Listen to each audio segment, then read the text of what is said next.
Mr. President, at this juncture, the distinguished gentleman from Bukidnon, Senator Mig Zubiri, is seeking the floor to deliver his privileged speech. I move that he be recognized, Mr. President. Senator Mig Zubiri is recognized to deliver his privileged speech. Maraming salamat, Mr. President. Actually, Mr. President, this is aligned also with the findings of course, the report of the EDCOM. I think we need to add, as Senator Cayetano has mentioned, the angle of gambling. Not only for the students, but also for the teachers. Alam ko, lulung na rin yung mga teachers sa iba't ibang region dito sa problemang ito. So, Mr. President, I thank you for this opportunity to stand on a personal and collective privilege today. I stand here in strong condemnation of an ugly phenomenon that has planted its roots in Philippine society. Last Monday, I would like to put on record, I was extremely disappointed that the President did not mention anything about the ills of online gambling during his State of the Nation address. Earlier this month, I filed the Anti-Online Gambling Act, together with several of my colleagues here. I believe both Senators Rafi and Erwin Tulfo, Senator Joel Villanueva, Senator Cayetano, Senator J.V. Ejercito, Senator Risa Ontiveros, Senator Lauren Legarda, and Senator Robin Padilla, and many more, Mr. President, which generated a lot of interest from our people. As a matter of fact, with one post of mine, it garnered hundreds of thousands of likes and millions of views from our people. I think this is the most I've ever gotten from one of my posts alone. And although many measures that were filed were for regulation, mine, I believe, together with some of us here, are most hardline, which is a call for a total ban. Kaya po siguro talagang nag-viral ang mga headlines tungkol dito dahil halos nalunod po ako sa dami ng messages of support na natanggap ng aking opisina tungkol sa Anti-Online Gambling Act. At malinaw ang sigaw ng ating mamamayan. Tama na ang online gambling. Itigil na natin ito.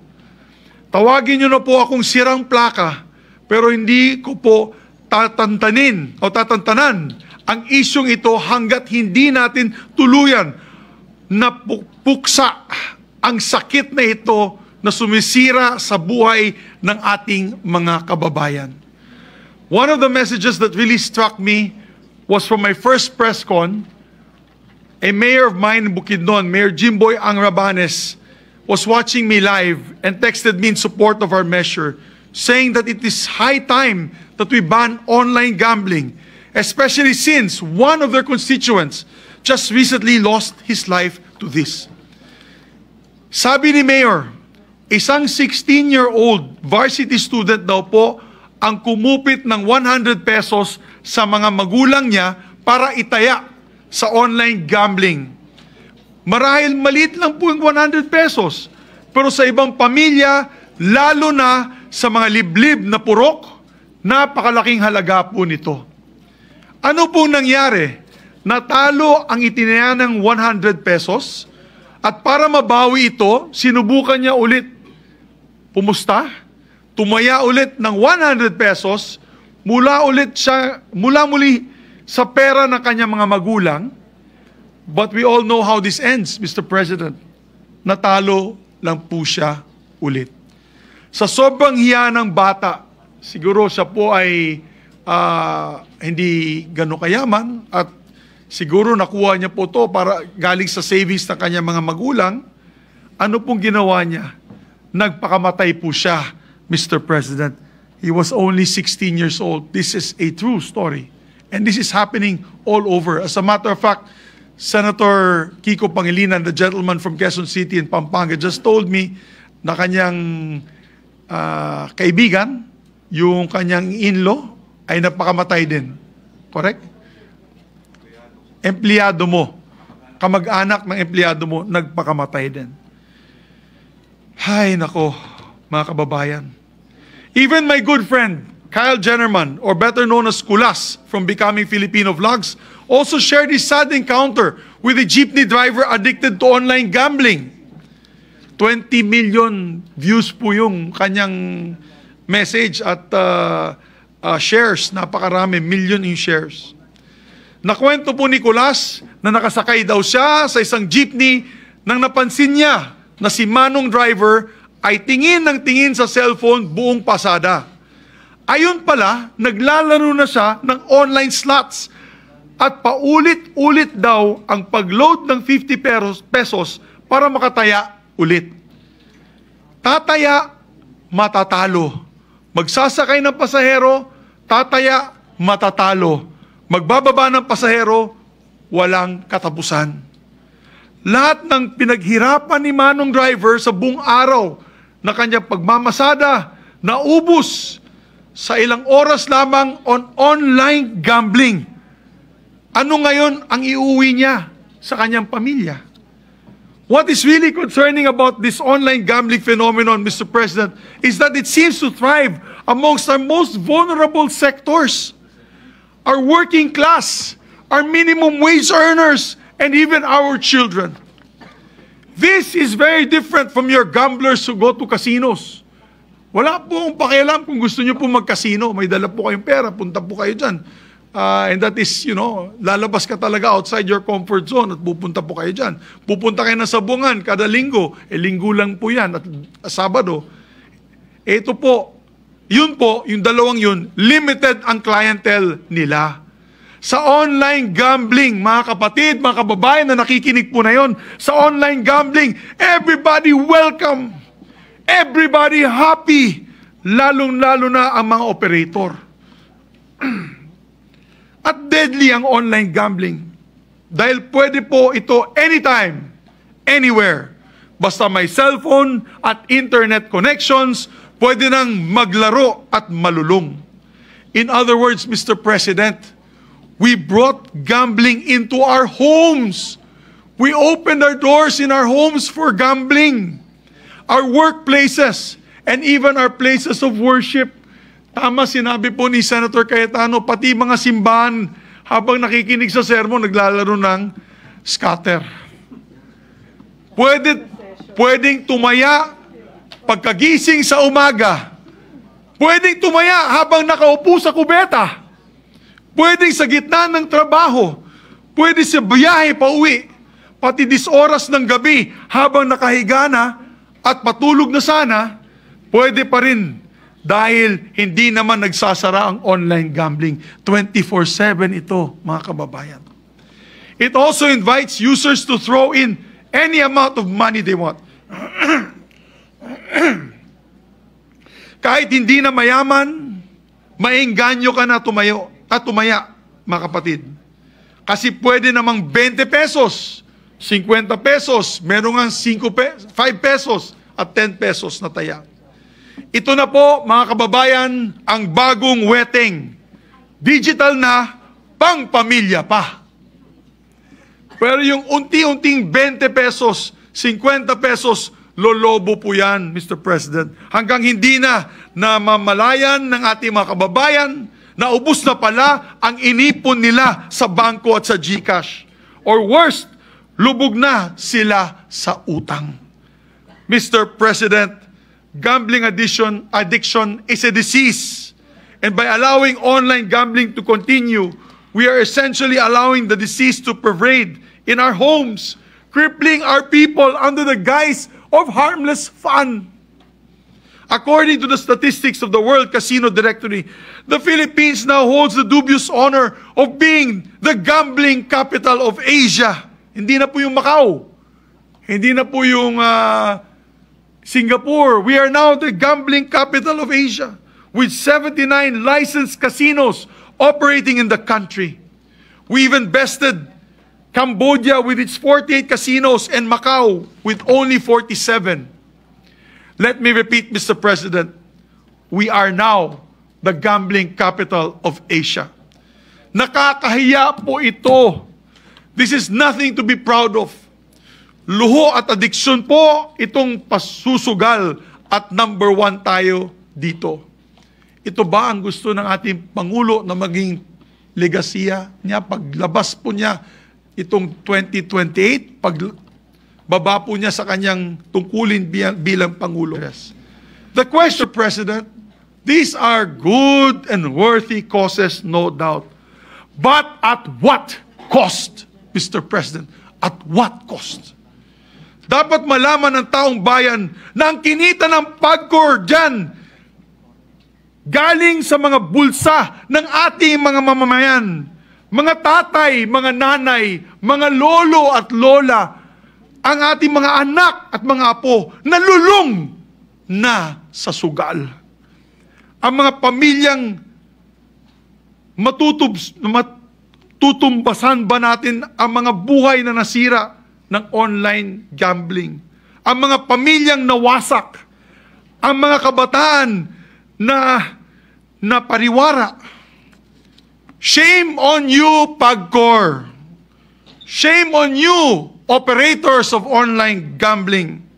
Kung may isang Pilipino tayong tinutulungan dahil sa kinikita ng bayan sa online gambling, panigurado ako na libong-libong Pilipino ang nagdururusa ngayon at lubog sa utang dahil nalulung sa gambling.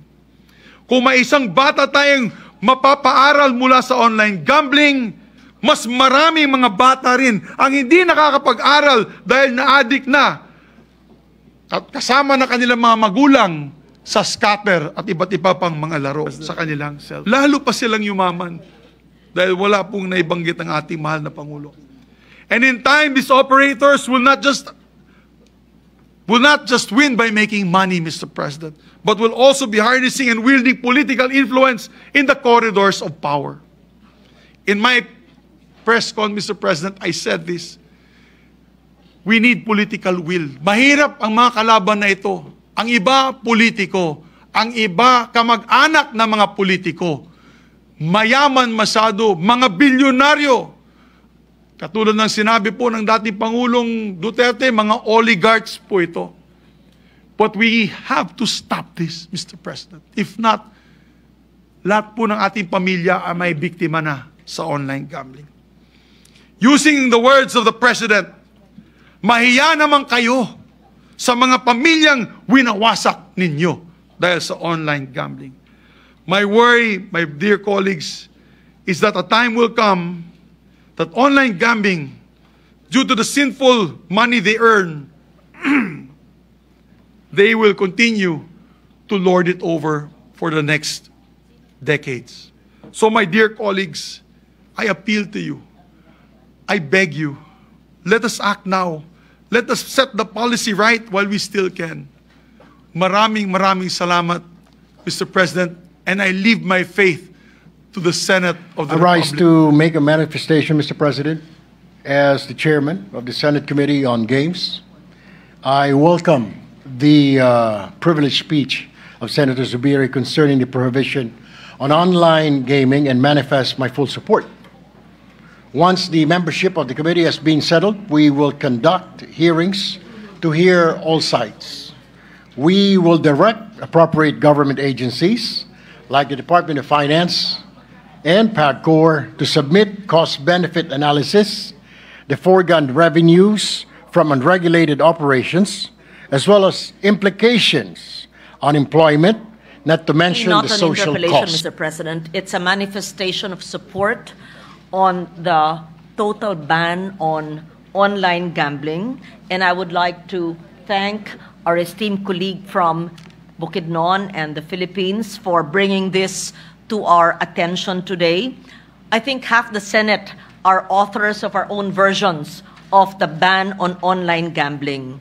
And I was expecting it to be mentioned last Monday.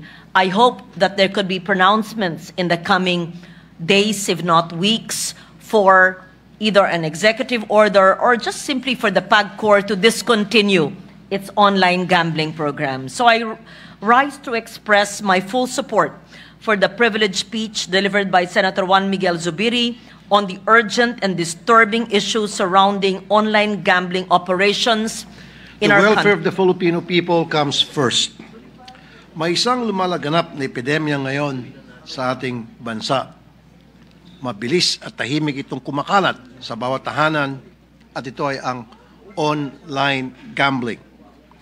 We need to step on the brakes now and put an end to this.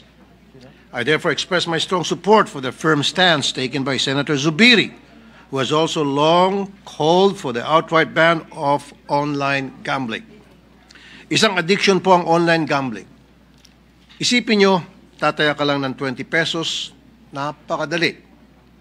Parang walang mawawala, pero unti-unti ka nang nalululong at hindi na 20 pesos ang pinag-uusapan. Pera na sana ay pagkain, pang-enroll, pambayad ng kuryente, etc., nawawala at napupunta sa online gambling. President, sinusuportahan ko po yung pagtindig ng Ginoo mula sa Bukidnon sa napaka-importanting isyung ito. Yung kontra-isugal bill na inihain ko, Mr. President, ay nagdedeklara sa online gambling bilang public health risk. Yung mga highlights nito ay kasama yung pag-restrict ng access sa mga individual edad 21 at mas matanda at may striktong age verification at pagbawal din ng direct linking niyang online gambling platforms sa mga electronic wallets at super apps na pinagbabawal din na mag-advertising tungkol sa online gambling. At speaking of e-wallets at super apps, Mr. President, Ginoo mula sa Bukidnon, hindi ko rin maintindihan bakit hanggang ngayon tahimik na tahimik itong mga entity na ito sa gitna ng kontrobersiya tungkol. I share with the position taken. I share and I'm inclined to support the position taken by Senator Zubiri on the matter of a total ban of online gambling rather than to regulate it. In the 18th Congress, I actually voted against the taxing of POGO, precisely because of the social costs. Plus, POGO affected primarily gamblers from outside the country. So if we ban POGO because of its impact and the social costs, precisely because the hearings revealed the kamadang sindikato ng mga POGO hubs. Just to correct, Mr. President, just to correct the number that I mentioned, these were the number of casinos, 79 licensed casinos operating in the country. I have the list of, as of December 2024, 59 accredited service providers and registered domains, 12 approved online gaming platforms for licensed casinos. So this is 59 plus 12. Maraming salamat po, Ginoong Pangulo at sa ating pinunong mayorya. Ako po ay ninanais ko po makaugnay sa privilege speech ng ating idolo, lakan, guro.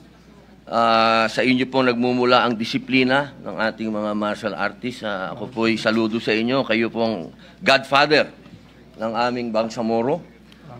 Ang inyo pong binigay na talumpati ay tunay na kailangan po nating suportahan kasama po ang lupon ng Senado neto sapagkat bilang ama at lingkod bayan at kapatid sa pananampalataya, matibay ang ating paninindigan po laban sa online. Hindi lang po gambling, lahat ng online. Hindi po ito simpleng libangan. Ito po ay unting-unting sumisira sa pamilyang Pilipino. Marami na pong kabataan ang naa-addict sa online. Katulad po ng naging masayang usapan, pati po sa usapin ng pornografiya. Lahat na po. Ang mga kabataan po ngayon, pagka kinausap mo, lagi na lang sinasabi ang salitang bored. I'm bored. Bored. Hindi ko po maintindihan bakit na-invento yan. Dahil nung panahon nung kabataan natin, hindi tayo nabobored. Marami po tayong nagagawa, kulang pa ang oras. At ngayon, naging masyado na pong madali para sa kanilang kamay ang mga smartphone. At kaya ito pong talumpati ng ating Ginoo ay eksakto po Dahil sabi nga, yung ginagawa ng matanda ay nagiging tama sa mata Senator ng bata. Bato de la Rosa is recognized. Thank you, Mr. President. To my dear colleague, Senator Mig Zubiri, I rise to commend you for your timely and courageous privileged speech. And I would like to identify with your, when you shout, shame on you, people who are behind the proliferation of this online gambling. Oo. Allow me as someone who has dedicated decades of service to law enforcement and safety of our people to ask a few questions. Yes, of course. Isa sa mga anggulo nakikita natin, ang mga sikat na celebrity at influencer mismo ang nagpo-promote ng online gambling.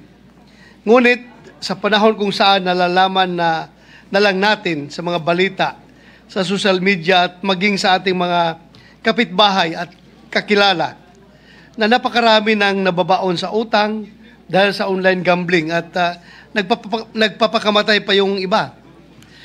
Hindi na natin kayang ipasawalang bahala lamang ang realidad na ito. Ang nais kong bigyan ng diin ay ang aking pagkabahala kung ano ang magiging impact nito sa ating national security at sa moral fiber ng ating lipunan, lalo na ang mga kabataan. Mr. President, would the good sponsor yield to... Parang ang nakikita po namin online, kasi kaya nga papatawag po tayo, Mr. President, ng hearing to get the official statistics. Pero yung nakikita ko online is umaabot na ng 5 to 7 million Filipinos ang naglalaro sa online gambling. That's almost 6% of the population. At ito'y 24/7, no? O 24/7. Dumadami po. 2023, yung numero ay parang 3 million lamang. Naging 7 million in 2025.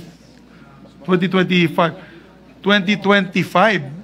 I've just got new statistics from my staff. It's 30% na daw ng adult population. And this will be statistics that we'll be presenting in the hearing. Kung saan galing itong mga statistics na ito. Dapat nga yung PSA, yung ating national surveyor, yung ating PSA, the agency involved in surveying the populace, should make that as one of their questions when they go house to house. Kasi para malaman talaga natin kung sino bang sumasama dyan. Pero malalaman natin yan, Your Honor, pag matawagan natin yung mga e-wallets. Kasi sa e-wallets, yung mga members nila, for example, ang alam ko, GCash has about 80 million. Nagsalita na po ako, Mr. President, na kamakailan na the problem of online gaming or online gambling right now is worse than Pogo. At least po yung Pogo, pera po ng banyaga, pumapasok dito, kaya lang, nagamit nga lang po yung Pogo sa krimen dito. Pero pera po nila. Ang problema sa online gambling, Mr. President, we are victimizing Filipinos. Pera po ng Pilipino, lalong-lalo na po, yung mga mahihirap, na pa 10-10 piso, sa halip na may maipon sila, ay naubos. So I'd like to commend Senator Mig Zubiri, our colleague, for standing up for this very hot issue, I would say, that needs our attention. Ngayon lang po, Mr. President, kakukuha ko lang sa news, no? Philippine gaming industry posted 214 billion in gross gaming revenues in the first half of 2025. A 26% increase from a year earlier. And ang ano po rito, Mr. President, Senator Zubiri, 53% of the 215 billion gaming revenue is from e-games drive. So that's one of the reasons probably, Mr. President, that, you know, PAGCOR is really not keen on banning online gaming because of the surge in the revenues the past year.